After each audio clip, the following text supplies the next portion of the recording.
following story I wrote back in 2021. Having spent so much time writing and editing it, I grew sick of it and decided it wasn't any good. I showed it to my sister Emma, who liked the concept and decided to write a story based on it called Seeds, which we released back in December 2021. After that, apparently unable to let go of the story, I wrote a story based on a similar concept called The Days of the Falling Dead, or Seeds 2, which we released early last year. Fast forward to today. Last night I was scrolling through my Google Docs and happened upon the story you're about to hear. Honestly, I'd forgotten all about it. I read the entire thing out loud from start to finish and decided I really liked it. I just needed some time away from it to appreciate it, I suppose. I hope you'll enjoy it as well. Matt.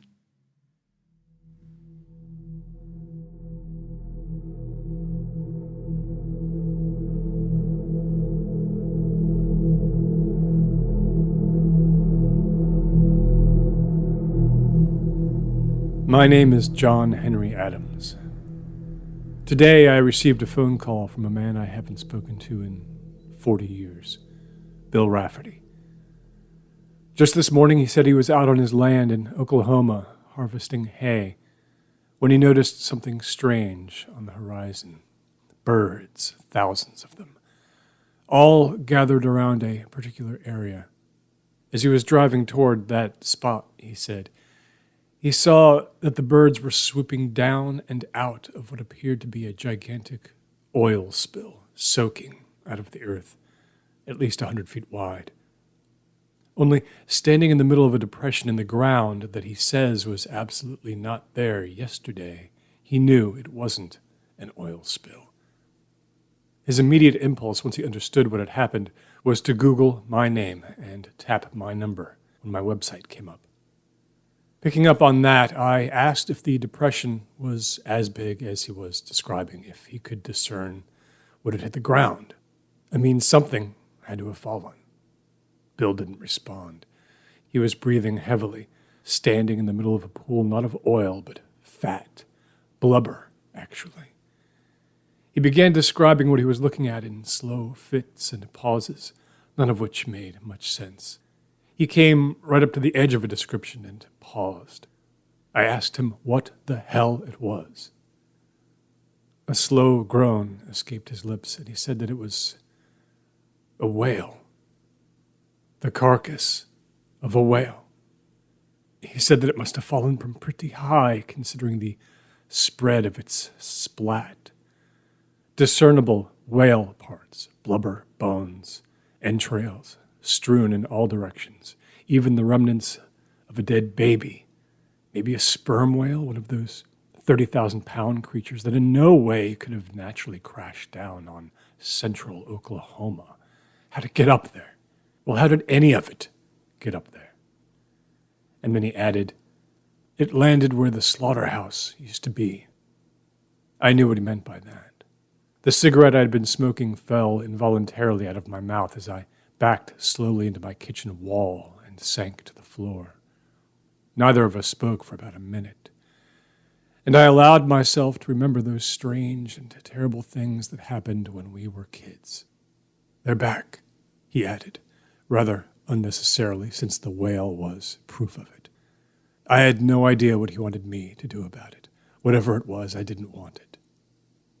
They're back. Okay, so really, I don't know where to begin. I guess I can start when I was 13 years old, and my dad took a new job with the oil company he worked for. I'd spent the first and best years of my life in a great city, Dallas, Texas. An only child, I was the happy beneficiary of all my parents' attention. All of it, at least, outside of their life activities and work. But despite that, I remember being mostly a lonely child. I mean, I had my friends, but the oil business was demanding on an executive.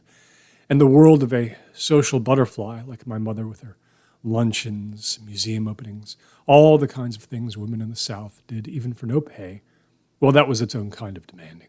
It also had its own kind of rules and routine. So the announcement of a change, any change, in the routine that we'd fallen into was most welcome. And when I first heard the news coming home from school one afternoon, I thought of all the places a move might take us. I focused on something coastal. If Dad had to work in Houston, we might be able to live in Galveston or someplace with a beach. Austin or San Antonio would be okay, but not as fun, I thought, since I imagined them as dusty old towns without many amenities. East Texas was also a possibility, I thought, since there were a lot of oil fields out there, but I couldn't envision anything else in all that green, piney wood wasteland that stretched 180 or so miles between Dallas and the state border. And that's where my imagination ended as I looked at a map of Texas. I mean, there was nothing west of Fort Worth till one hit El Paso, and that's where the world ended. Oklahoma is only a single word, dropped casually yet with emphasis by my dad as we sat down to dinner after a whole afternoon of my mental meanderings. I clearly had no clue what the word meant as I tried to unravel it in my head against images of cowboy and Indian movies. That's as far as I got before the next word dropped. Blackwater. A little town of 190 souls, smack dab in the middle of nowhere. Things happened quickly after that. Our house was put on the market and sold on its first day. Our neighbors must have thought we were crazy, moving from the center of the world into one of the unknown parts of it. A week later, and we were on the ground in Blackwater, a population that was growing daily as the oil people started to move in from corporations like Gulf Oil and Texaco. Our new house backed up against a piece of farmland with a shuttered wood and mortar block building that had been a slaughterhouse with, what I learned sometime later, an attached cattle chute. Naturally, being a kid, I was over the fence and out there walking the cattle chute before noon on my first free day after the move. And within an hour, I'd learned how all the gates and handles functioned. The basic idea behind a cattle chute is that cattle enter through one end of the chute, and as they process through, they come to a final compartment with a gate that slides shut behind them. Having only one direction to move, they push their head through a slit in the opening before them, and a bar comes down on their necks and throats, locking them in place. From there, they can be tagged, killed, or whatever.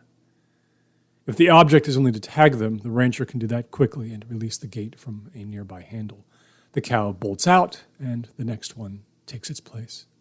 I learned all this from inside the cattle chute as I was walking through, testing the sides of it. When I made it to the final compartment, I found I could slide it open and close it with my hands. It was the inside of that final compartment that fascinated me. Lots of slits and visibility of the outside world from within the thing, promising a freedom on that promenade that it didn't deliver. I guess that's intentional. After all, how do you make a 1,000-pound animal keep moving forward? By promising each forward step will get it closer to its goal.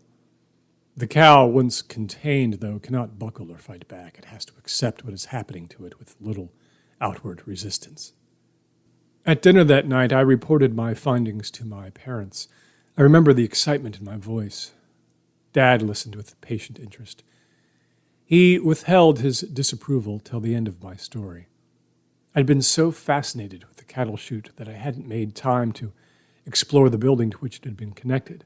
I'd do that next, I said. Dad just looked at me and told me with a seriousness I remember surprising me that I wasn't to go back, that it was trespassing, and trespassing was illegal. From the tone, I could tell that that was the last my parents intended to speak of it. The conversation moved on from there to the school that I'd be starting in the fall. The town was so small, the school contained all the grade levels except for preschool or daycare. The next day, I learned what Dad had meant by trespassing. His company's sign was at the front gate of the ranch, and some equipment was moving into one of the fields on the other side of the shed with the cattle chute. So Dad had picked a house practically on top of where his rigs were being placed. Rigs, of course, meant rig workers, and rig workers meant a lot of unattached young men coming from all over to work them. It also meant a lot of managers like Dad with young families. So very quickly, the small town filled up with boys ages 5 through 25. The local population that had started at 190 quickly doubled, then tripled, and soon That local population was such a small part of the new growth that even its local memory was a dead thing no one cared about. I quickly began making friends among the newcomers. The locals were more reserved, but some welcomed the growth of their town. For one, their property values soared. Farms that weren't worth more than a few dollars an acre before the rush suddenly became so valuable that to sell and move elsewhere made a great deal of sense. That was another dent in the local memory. Enough people remained, though. The old-timers, for instance, who didn't sell, either because they wanted more money or because they had too many memories attached to the land. The oil companies could afford to wait, and executives like my dad spent time with their adult children to strengthen the chances of their companies being able to acquire the property when their parents died. Many of the families that stayed, though, weren't landowners. They were land workers, and the town's growth was hard on them. For one, if they were renters, they found that when their leases expired, the rent would go up way higher than they could afford. If they moved to where they could afford, because of it, a new family would be in their old house before the sun set. So ghettos formed. Food prices also went up, and store owners and local farmers benefited. Their wages didn't go up as quickly as the price of things, so the more they worked, the less they actually brought home. You could tell a local kid then, not only from his or her clothes, but also from the fact that they usually had jobs either on a farm or in a local store in order to help their families make ends meet. That's what happens when new people take over. The locals get the shaft. And it was just such a kid, a group of us, maybe 5 or 6, once came upon while heading to a local fishing hole. He was still a teenager, a half dozen or so years older than myself, with the kind of clothes that the local townspeople wore. His name, I later learned, was Bill Rafferty. He was rugged but in trouble, laying against the side of what used to be his truck. The thing was crushed beneath the weight of something. The windows were smashed and the roof was caved in. The back of the truck, I later learned, had been filled with assorted vegetables and fruits from his parents' farm. And there was a dead cow splayed atop the mess. I confess I should have led with that image. Beneath its broken body were a couple dozen smashed watermelons and what remained of the truck. We raced up to the wreckage and checked the guy out. He was conscious and dazed. Whatever had happened, we'd missed it by only a few minutes, long enough for him to have crawled out of the cab of that truck. Now, if I wanted to ask about the cow, I also didn't want to seem impolite. I mean, blurting out the obvious, "Hey dude, you got a dead cow on you," didn't seem an appropriate, "how do you do" kind of opening. The others with me didn't follow with any greetings of their own, so I continued by asking if he needed some help and that my name was Johnny. His name, he said, recognizing the group of boys in front of him, was Bill. So that's how we came to know each other. After assuring that Bill was stable, we began to examine the scene in front of us. Bill spoke. He said that he'd been driving and saw a lightning strike just before he got hit. I don't think he knew at the telling that he'd been hit by a cow.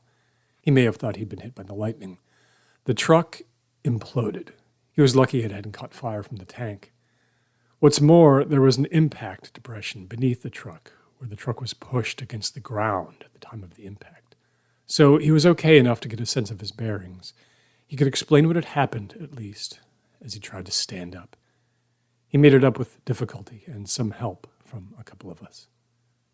Now, none of us had grown up on farms, but we all had a sense of how cows moved, namely horizontally. For a cow to have landed on the truck the way it did would have been a change in its normal trajectory. We'd all seen weird things in our lives. The mind tries to make sense of them. A second kid from our group looked up. "Maybe an airplane?" he said. Bill was staring at the wreck, scratching his head as to how he'd survived that. By this point, though, flies were starting to gather around the carcass. I don't know why, maybe trying to see if it was real, but I put my hands on the cow's head and tried to move it. And that's when I noticed something that made me jump back and knock one of my friends to the ground. The cow, we'd noticed, was split down the middle, and a calf's head was poking through its lower abdomen, through a wound of the kind that hadn't been made by its fall. It was a long, deliberate laceration. There was no blood anywhere, The liquid dripping to the ground was from the crushed melons. The calf was dead, but intact. Bill suggested we get help and turned toward the town. We all joined him. None of us wanted to be near the thing in the truck, let alone its calf. We thought it was the weirdest thing we'd ever see in our lives. We were wrong about that. When we got back with some men from the town, we found the wreck, but there was no sign of that cow or of its calf. That night I was quiet at dinner, even when my parents were talking about it. Later, lying in bed, I heard mooing coming from the abandoned property with the cattle chute. In the sky above was a kind of lightning storm that illuminated the sky outside my window. So my room wasn't dark, but I did not get up to investigate, preferring instead to burrow under the covers. The next morning, Dad called from his office and talked to Mom for just long enough for me to hear her shriek, "What?" She hung up the phone and told me she was going to town. She was reluctant to take me, but she didn't want to leave me alone at the house, so I went with her. There, on the corner of Broadway and Main, impaled and hanging down from one of the street lights that had bent dangerously in half overhanging the intersection, was a cow carcass. I stared at its head long enough to notice it wasn't the same cow. I don't know if anyone else noticed as immediately as I did. There was no blood, and the long, deep wounds on its side and down its middle weren't caused by its fall from wherever it had fallen. A dead calf lay on the ground beneath it. There were others, I quickly learned, 5 cows that had crashed into the city over the course of the night. A couple had hit trees, one the street light, and the 2 others rooftops, one of which, the hotel, was 3 stories high, the tallest building in the township. Looking at the scene, my mind went back to the crater-like depression that Bill's car had been in. Nearby each of these carcasses was 1 or more holes, some as small as a hand's width, like they'd been drilled. Nearby, or in each cow, was a dead calf. In one spot, near one of the struck trees, there were over 200 small, tripod-shaped holes, each about 2 feet apart until they inexplicably stopped just on the town limits. Well, it made the evening paper, full of photos and weird explanations. One story talked about the possibility of government planes flying cattle to Indian reservations as part of a long-honored treaty, but due to engine trouble, having to drop weight along the way. Another talked about UFOs from outer space, beaming up cows in Star Trek fashion, vivisecting them, and then dropping the remains back to Earth. A third story spoke of the supernatural end of times. That one likely came from a televangelist named Oral Roberts, who was active at the time. They printed the evening paper too quickly, though. The next morning's paper reshot all the photos to show what the fire department found when it arrived that evening to haul off the carcasses. They were all gone from where they'd landed, just like the one in the truck. Unable to stay in the house, I went out looking for Bill and found I wasn't the only one who wanted to talk to him. Some of the boys who were with me when we met him were already there. They had the same questions I had about what he thought was going on here. If anyone could shed some light on this, it was a local. Bill wasn't saying much. A lot of, "I don't know," and "never seen nothing like it." But we suspected there was more to get out of him. So we started to ask if he thought it was UFOs or government planes or the end of the universe. I figured if we couldn't get him to talk about the facts, we might get him to speculate a bit. Had that ever happened before? Not cows, he said. When he was a kid, he said it was pumpkins. He didn't elaborate, putting his head down and moving on. That night, I got up to check out what was mooing across the fence from my yard, near the old shed and cattle chute. Standing on my side of the fence, I could see, through the bright moonlight on what appeared to be an opening in the clouds of a mostly overcast night with the occasional lightning show happening in the sky, that something was in the chute. A stray cow had wandered in and couldn't back itself out. Like a kind of Roach Motel, or Hotel California. You can check in, but you can't check out. I decided to help and slipped through the fence onto the ranch property. I saw something shiny on the ground, a rock caught in the moonlight, and reached down for it in case I needed it. The clouds above me were moving, and it started to get darker. I tapped the rock against the metal of the chute as I passed to the front to let the cow know I was there. Then I started talking to it. "Hey, lady!" It occurred to me that this might have been the source of the previous night's mooing, which would mean this cow had been caught in here a full day or more. I heard it scuffle, and I pulled the lever to open the front compartment. It moved through quickly. I pulled the next lever to open the front of the gate to let it out. I figured it would bolt right out.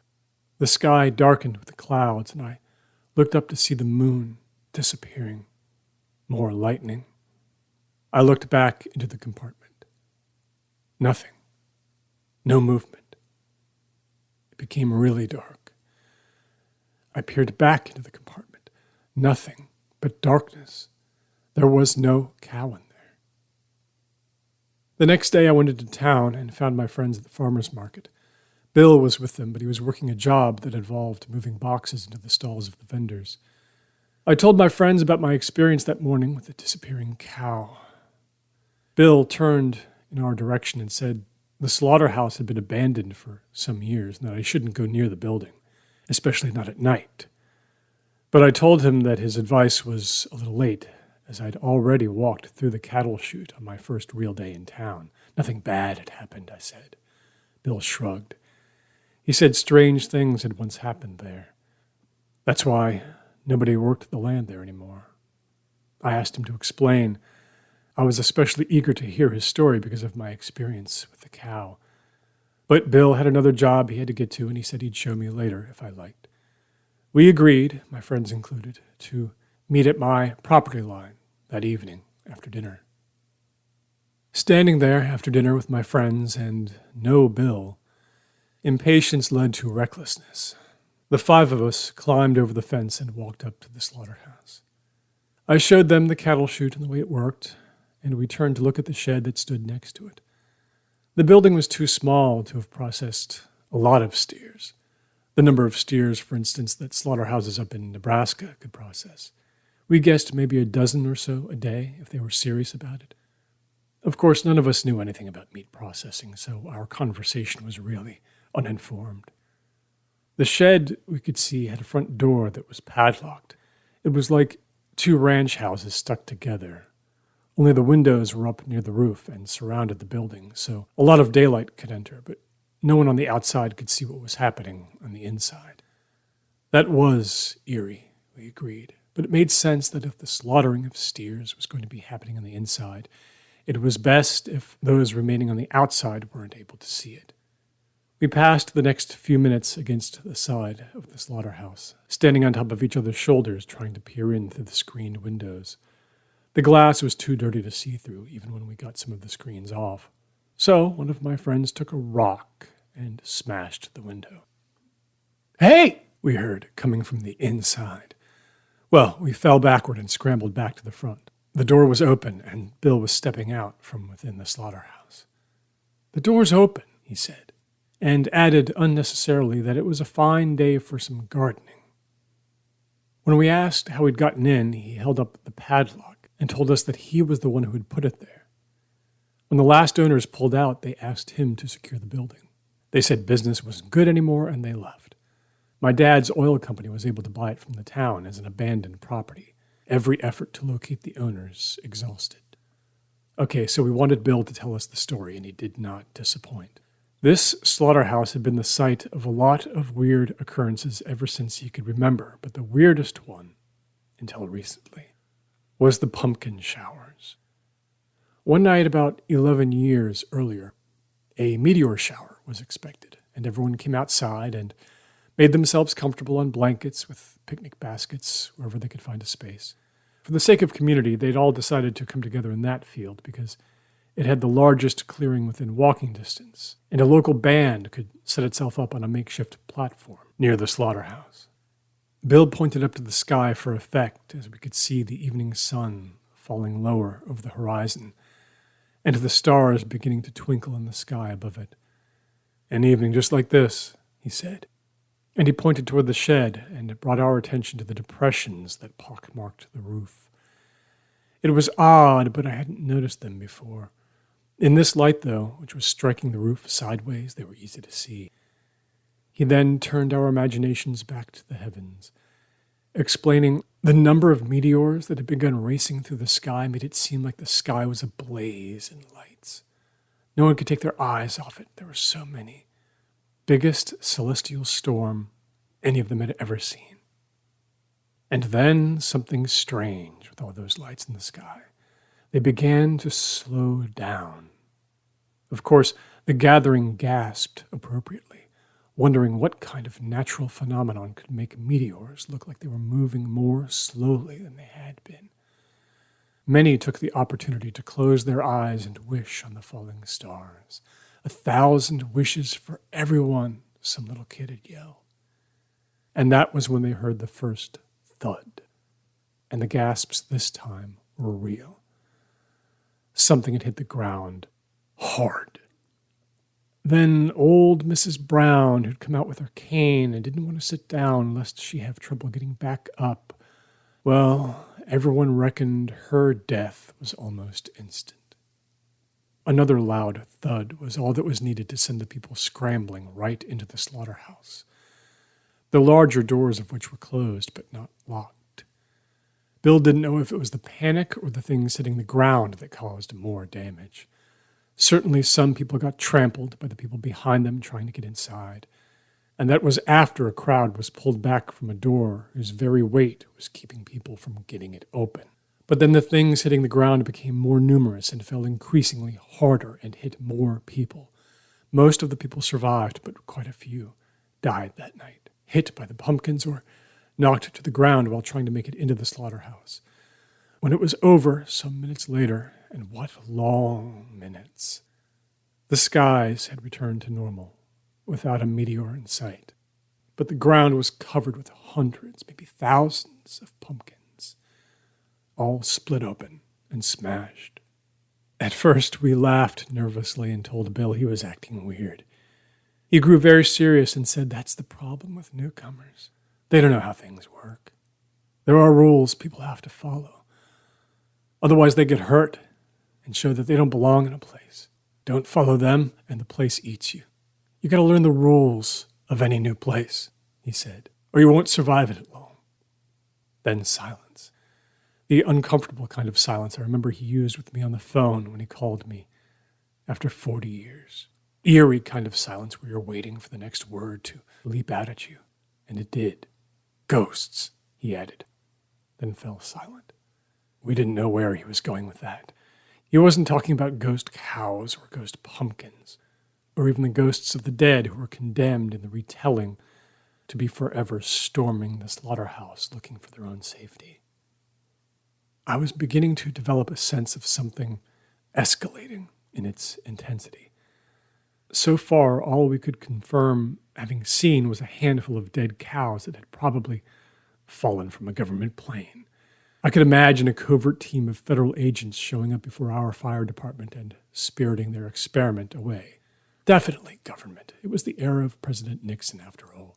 So was Bill talking about ghosts or gravity? My own reverie caused me to lose track of where he was going again. How do things fall, after all? They first have to start out from high up. We all turned our eyes toward the heavens, like we were drawn to them all at the same time. In a night lit only by the moon, we could see a tapestry of stars. And if we knew what we were looking for, bright constellations in all their intensity. Was it Orion who was hurling pumpkins and cows to the earth? Or was there something at play other than gravity, other than ghosts? I remember as we were standing there looking up that some clouds lit up again. Another lightning storm, maybe. And I suddenly felt like I was being pushed down. And just like that, all of us, all at once, collapsed to the ground. Not like we fell over with dizziness from too much stargazing, but like we'd been pushed. And after we hit the ground, we all had, we discussed it later, a sense of floating, shooting, upward. None of us could recall anything after that. We woke up in the dirt in the early morning, the sun and some flies on our faces. A search party, my dad told us, had covered the ground of the slaughterhouse that night.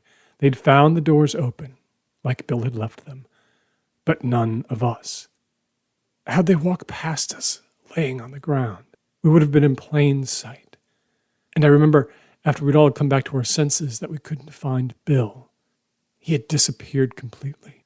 Maybe he woke up first and ran to get help, we speculated as we made our way back to my house, the first building where we thought we could find help.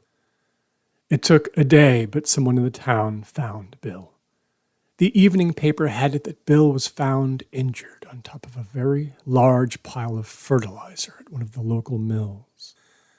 Another boy, a local about Bill's age and named Jim, was found at the bottom of the fertilizer hill, but Jim was dead. It wasn't the fall that killed him, but some lacerations on his abdomen. His body was removed to the doctor's office where it was covered with a cloth in a makeshift morgue, and Bill was detained by the sheriff as a suspect in Jim's murder. My father told me to keep close to the house, and if Bill were released, not to get anywhere near him till this thing was figured out.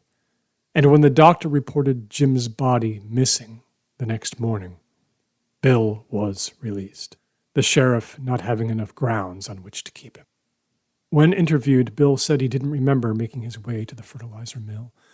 The last thing he remembered was collapsing with the rest of us outside the slaughterhouse.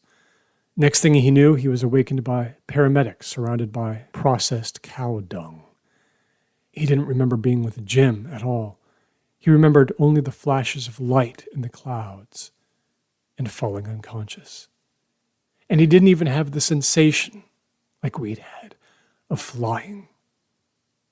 Of course, I had to watch all this on the local news. Bill and I didn't connect with one another again for some days. In the meantime, though, more holes and depressions were found in the ground. Impact craters, the evening paper speculated.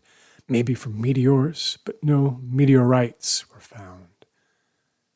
Then another body was found, but this time on top of the post office, where the man's skull was not only smashed, but had been smashed by its impact with another skull, that of a repairman working on the roof at the time. The sheriff suspected foul play for only a short time. The town doctor ruled the injuries to both were caused by a fall from a great height. It didn't matter that they were on the roof of the highest building. There was no place higher from which to fall. Unless that first man had been a passenger in a crop duster that did a roll. As unlikely the story, that scenario could explain a lot. People will believe the most incredible things if they help make sense of the most incomprehensible. After the bodies had been processed, our doctor locked his office door, this time with 2 smashed bodies behind it. Later that day, another 4 dead were found. When they were taken to the morgue, the 2 bodies that had been in there were gone. Same kind of injuries, like they'd fallen from up high or been hit by a falling body. Of all the thousands of new people who had descended on the town during those several weeks, all the dead were locals. Like the falling bodies were aiming for those of their own. It was 8, then 16, then 32, then 64. By then, even the idea of there being passengers on crop dusters no longer held stock in the popular imagination. Something too strange to take lightly was happening. So several more of the locals left town during this time. They figured they had the answer and were suspicious of the oil companies, spreading very quickly the rumor that the companies had found the quickest way to get the land out from under them.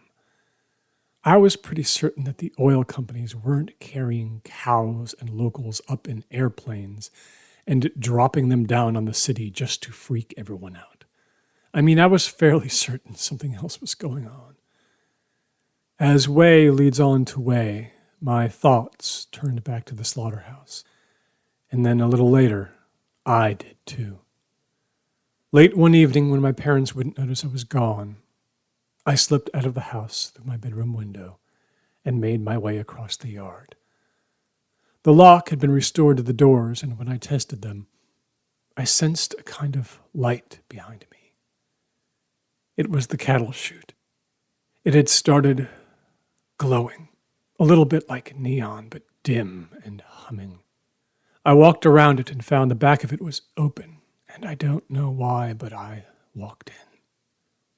I felt safe walking through it, like something was coaxing me, like something was on the other side of it that would make me happy. When I got through to the last chamber, the gate shut behind me. It wouldn't reopen, and I couldn't back up. I could only move forward. And through the front gates, I saw something I'd been missing. My old backyard in Dallas, the one I'd grown up in. It was lit. I rushed toward it and was caught. I felt a pinch before falling through the gate onto the slaughterhouse yard. It must have opened, I remember thinking. But I was rattled and raced home. Curiosity at an end, I scrambled over the fence and cut myself on the metal. There was blood, I remember noting. But when I made it home and stripped off my clothes, there wasn't even a wound. I started to see things in my dreams. The cattle chute again. I was walking through it, stepping out on the other side into a field of petunias. The wind was blowing the seeds, like dandelions, across the fields. I stared into the wind and saw a pattern out of what at first appeared to be a random flurry of Oklahoma dust. What appeared to be a random sequence of events I worked out in my dream was actually designed, just like all the potholes that were appearing in what seemed to be random spots. They formed, if looked at from above, a pattern similar to all the oil drill holes that seemed to be happening in random spots, but were actually measured and mapped out by minds that understood such things. Whatever was happening, I don't think I ever really made peace with it. I didn't have time. My dad moved us back to Dallas, and we let the events of a normal life dull and even erase the memories. I mean, I was there 1 minute, and literally a moment later, I was back in my hometown. It wasn't the same backyard, but it was Texas. So the experience in the cattle chute was mostly right. I wasn't meant to remain in Blackwater. The people who stayed, well, they made their way through whatever was happening there as best they could, I suppose. I also didn't hear from Bill again. It was only when I received the phone call that I learned that Bill was not only still alive, but had been working the land all this time, following, I can only imagine, the rules he thought he knew. I hung up the phone and turned on the television. The story of the whale crashing into Oklahoma was already in the headlines as breaking news. The military had picked up on an unidentified falling object, and they were speculating a plane or a meteor when the news helicopters showed up. Definitely, the reporter was saying, a whale. But he was interrupted by the anchor who broke in with and this coming to you live from the coast. Several more whales had fallen, satellite films of their descent replaying in the small window above right of the anchor's head, splitting apart on impact a few miles offshore from Port Arthur, Texas. The camera zoomed in live from the helicopter circling the spot, right on images of a half-dozen baby whales that had broken out of their mothers' corpses and were swimming freely in the Gulf. Some camera operator turned his lens to the sky, and the clouds that were above them were flashing in light.